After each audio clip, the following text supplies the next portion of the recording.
Palembang punya peradaban yang tinggi. Tercatat sebagai kota tertua di Indonesia yang punya sejarah kegemilangan sejak abad ke-7. Kegemilangan peradaban Palembang masih tercermin dengan pakaian adat yang punya nilai dan pesan budayanya. Sampai hal-hal terkecil dari pakaian adat Palembang punya aturan dan makna. Kita akan membahas apa baik aksesoris yang ada di pakaian adat Palembang dan apa makna dan pesan budayanya. Sebelum kita lanjut, Mang Dayat mohon izin untuk insert dulu.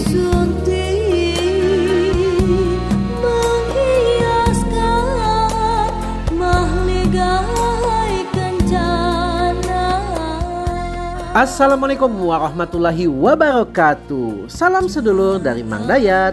Mohon dukung Mang Dayat untuk selalu ngangkat dakwah, sejarah, budaya dan wisata kota Palembang dan Sumatera Selatan pada umumnya dengan mensubscribe dan klik tanda loncengnya. Mudah-mudahan kita selalu dalam rahmat Allah Subhanahu wa taala. Wong Palembang ada di pangku sare adi junjung.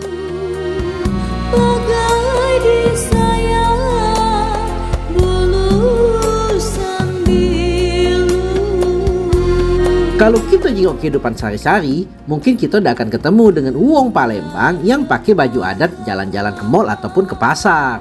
Paling terjengok pas acara kawinan yang dipakai oleh pengantin. Jadi memang pakaian adat ini identik nian dengan baju pengantin.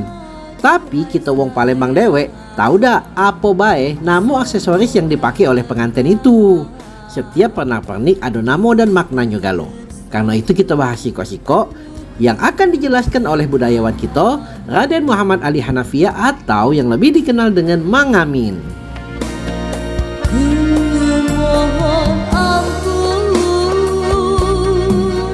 pada ayah dan bunda sanak keluarga, ku mohon restu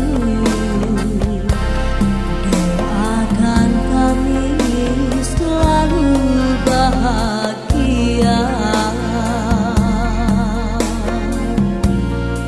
Ini gelang sikil. Jadi kanan kiri makinya sebelah kanan sebelah kiri. Ini gelang sikil atau gelang kaki ya. Oke. Ini kemben pelangi. Kemben pelangi ini biasanya tempatnya di pinggang. Jadi dia dikecil ini. Di sini. Nih kemben pelangi. Ini keris ini memang tidak ada dibuka karena ada pada suatu masa di Palembang ini ada kejadian di mana seorang pangeran itu di hari Mungga itu karena di lengan istrinya itu atau permaisurinya itu ada nyamuk. Nah, itu ada nyamuk. Lalu keris ini dihunus dan ditepak ke di nyamuk itu. Tapi dia tidak tahu kalau keris ini ada racunnya. Jadi keris beracun.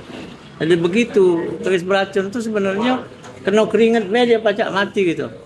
Karena pori-porinya terbuka, keringat itu keluarkan karena pori-pori itu terbuka.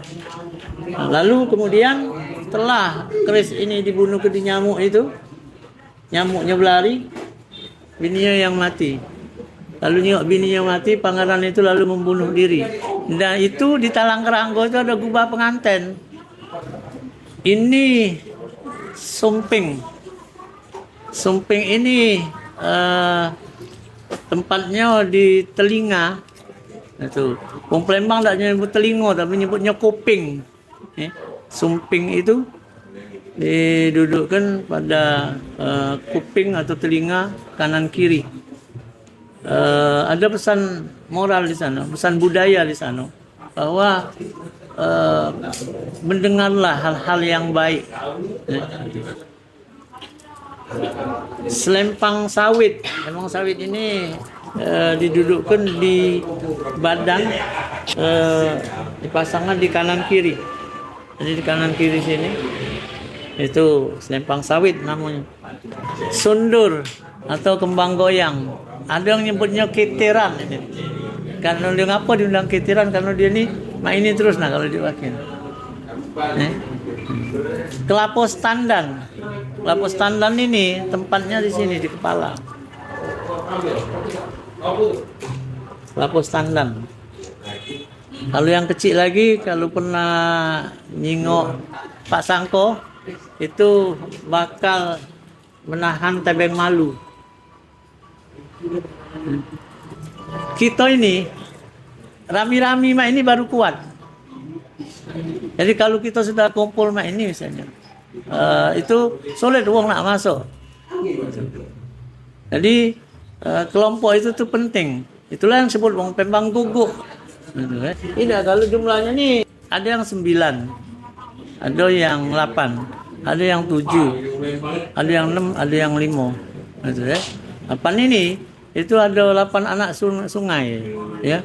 Itu kakek baru kita sebut dengan berinduk ke Sungai Musi, itu baru kita pacak ngaturnya batang hari 9. Tapi yang 8 itu kan tidak ada di sini. Ini yang disebut kecak lengan. Kecak lengan ini aslinya dia pakai borong. Ininya borong, dipasang di sini, kanan kiri. Apa dia borong? Pengantin itu, kehidupan itu, artinya suami istri itu siap untuk mengarungi bahtera rumah tangga.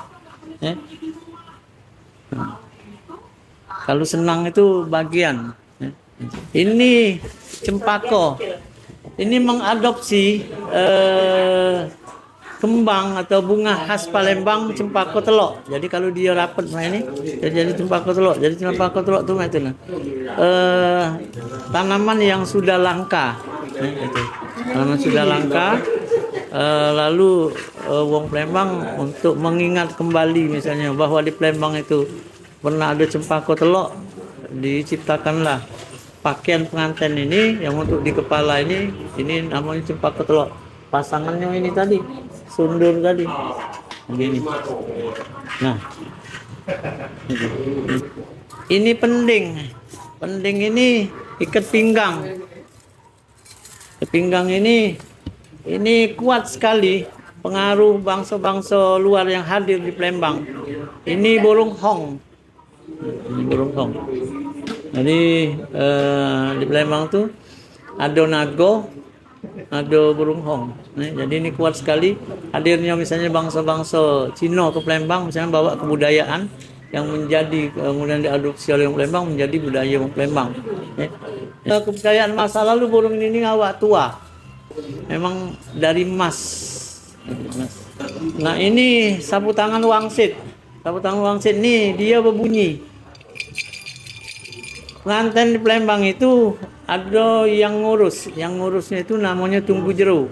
Jadi kalau pengantin lanang atau pengantin betina itu bermasalah, dia tidak usah ngundang lagi, karena kita dulu tidak menggunakan misalnya teknologi yang canggih seperti HP misalnya tidak. Nah, misalnya inilah yang ini. Jadi dianya makinya di sini, di jari ini, digoyang-goyang ini. Pasti bermasalah pengantin tuh. Apakah dia kepalanya pusing atau kalau misalnya dia kepengen minum dan lain sebagainya. Ini kemalo. Kemalo nih diyakini ini yang direbutkan oleh dua naga yang disimbolkan pada songket naga besaung. Nah ini iwak munel. Iwak munel itu cuma ada di Palembang. Iwaknya dia warna-warni dan sudah langka sekarang ini di Sungai Musi itu iwaknya. Dan iwak munel itu tidak baca di kembang biak gitu. Dia liar. Jadi iwak munel itu hanya ada di Palembang. Ini gelang kano. Gelang kano ini dipakai di pucuk sekali pada barisan pertama. Kemudian ada gelang sempuru. Kemudian ada gelang gepeng. Ya. Di gelang gepeng. Gandhi ini ada di Kamus Umum Bahasa Indonesia. Gandhi adalah pakaian pengantin wanita dari Sumatera Selatan yang diletakkan pada dahi. Dahi itu kening gitu. Ya. Biasanya kalau kita banyak gawe, itu yang berkecamuk itu di sini lah. Di sini. Nah, ini nih gandhi ini nih diharapkan pacak mendinginkan suasana. Jadi walaupun misalnya di sini nih harimau ujinya, tapi yang keluar di sini nih tetap misalnya kancil. Ini misalnya akhir-akhir ini gandhi ini sedang digandrungi pada masyarakat Sumatera Selatan. Kalung anak ayam. Ngapa dia kalung anak ayam? Wong dulu kan main ini. Wong dulu ada pepatah yang ngatur ke banyak anak banyak rezeki. Jadi memang perintah agama tuh supaya umat ini banyak-banyak. Jadi ini. Jadi ayam itu biasanya kalau dia ngerem 20 jadi 20. Jadi ini baik ini. Nah kalau mak ini hari pantunnya belanja ke pasar sekanak sampai di sana pasarnya tutup. Kalau orang nanya nak berapa anak, 2 hanya sudah cukup. Nah, ini antingan. Antingan ini ada berapa macam antingan di Palembang? Ada antingan uyas buku, ada antingan buah sarangan, ada antingan bulan bintang. Jadi antingan uyas buku tuh mak ini nanti. Bintang tuh memang kayak Selop. Ini selop. Selop ini dulu ininya nih ada yang dibuat dengan sulaman yang disebut wong Palembang teketan. Selop ini ada yang dia palang nah ini. Ini yang disebut wong Palembang selop tutup. Ini untuk yang pengantin lanang. Kemudian kalau yang untuk pengantin betina dia agak make hak. Wong Palembang ini nyebutnya nih hak. Kalau selop hak tinggi itu inilah kira-kira. Sama ininya. Wong Palembang nyebutnya kesuhun. Kesuhun ini mengadopsi bahasa Belanda. Wong Palembang tuh meleset ke mudanya. Ya, jadi kesuhun. Jadi ini wong Palembang nyebutnya kesuhun gede betina. Nah, jadi kalau kamu pernah dengar kayak kesuhun gede betina inilah bentuknya. Ini kesuhun gede lanang. Nah. Jadi Mang Dayat kalau kita ngomong masalah aisan gede ini, aisan gede ini aisan ini dulunya ini dipertahankan di jero keraton. Tidak keluar. Tapi seiring perjalanan waktu ketika Sri Sultan Muhammad Badarudin II kalahkan oleh Belanda dengan tipu muslihat, ada catatan beliau itu dikalahkan dengan tipu muslihat. Kalau Belanda tidak menipu dengan muslihat Belanda tidak kalah Sultan kita. Lalu perlahan tapi pasti ini keluar aisan ini keluar. Dulu aturan makenya antara pengantin lanang sama pengantin betina itu lain karena ini mengadopsi dari masa Sriwijaya. Ini nih benar. Dari masa Sriwijaya, kalau kita jengok pada candi-candi, relief pada candi-candi itu, jadi kita jengok misalnya gelang, nah ini gelang. Kita jengok misalnya di relief, katakanlah candi Borobudur katakanlah. Cuman kan kita jengok di sana, cuman gelangnya kan besar, gelangnya besar dan sampai di sini dia. Ini kan pacak kita tafsirkan sebagai pakaian perang untuk misalnya menangkis. Ini kan sudah sekian persen dikecil ke kalau kita tengok. Kalau yang pada misalnya yang ada di Bumi Ayu di Borobudur itu, ini kan dadonya kan penuh. Penuh. Demikian juga misalnya dengan badongnya itu kan badong yang besar itu kan. Kalau kebo munggah, kenapa kita ngembek misalnya hewan kebo? Kebo itu tuh pendiam tapi kuat dia. Ya, kebo tu tak ada banyak alasan dia. Kalau dia misalnya duduk. Tapi kalau di kongkon begawe, garap sawah nyudai.